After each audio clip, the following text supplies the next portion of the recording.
What's up, ladies and gentlemen? So it appears that SPYRO Reignited Trilogy will in fact be on 2 discs, and this was confirmed via a Target questionnaire. This could be true and this could not be true. You never know, sometimes employees mess up, but I'm gonna run with this as true. I kinda low-key figured that it would end up on 2 discs because I'm pretty sure I did a video saying it would be like that a couple months ago, and so did everybody else, because it's really not that big of a deal for them to throw in 2 discs just to get the game all physically, because that's what people want. People don't want their games digitally, at least the hardcore side of gamers, they don't want their games digitally. Digitally is for, you know, more the casual gamers that don't care whether they can still play their game a year from now or not. Another game that's doing this now too is actually Red Dead Redemption 2. When they said through the German box art that it was going to be 2 discs for Red Dead Redemption 2, I was like, okay, it's probably not 2 discs actually, it's probably just a mix-up. Germany is known to do things pretty wrong things from time to time, if you get what I mean.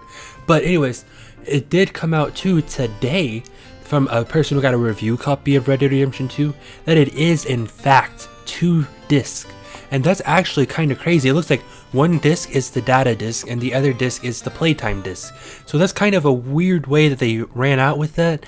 But either way, you know, I'm down with it, I'm cool with it, I'm fine with it. I personally feel like there are the rest of this console generation that having games come on 2 discs aren't going to be something that's very unusual. Because, you know, this happened last generation too. A lot of Xbox 360 games and even sometimes PlayStation 3 games from time to time. I think there was only like 2 or 3 that did it.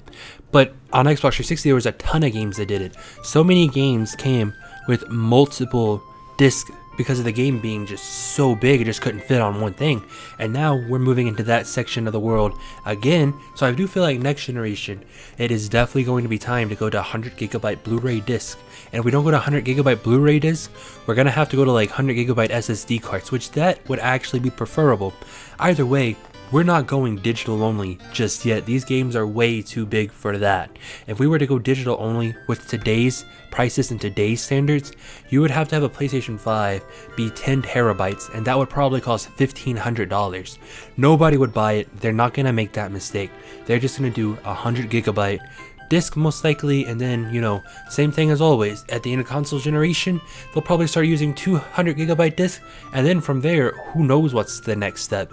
Maybe hard drives and SSDs will be cheap by then, who knows. Either way, it is actually a really good thing to find out recently that SPYRO is in fact going to be on 2 discs. Are you still excited for it? I feel like hype for it somewhat died down a little bit after the delay because nobody really talks about it all that much anymore. But are you still excited for it? I'm still excited for it. And with that being said, try not to die, and I will see you in the next video.